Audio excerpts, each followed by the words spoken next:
ভয়ের সাথে আমরা সবাই পরিচিত, কষ্টও আমরা সবাই পেয়েছি।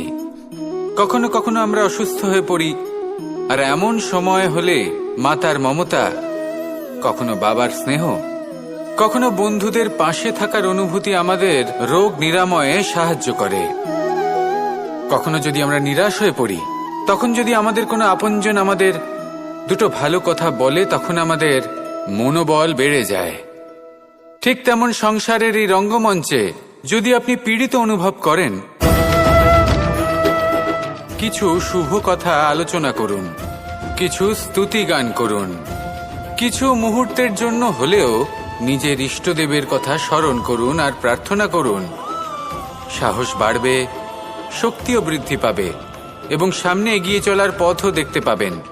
তখন এই মন প্রসন্ন হয়ে বলবে, রাধা রাধা।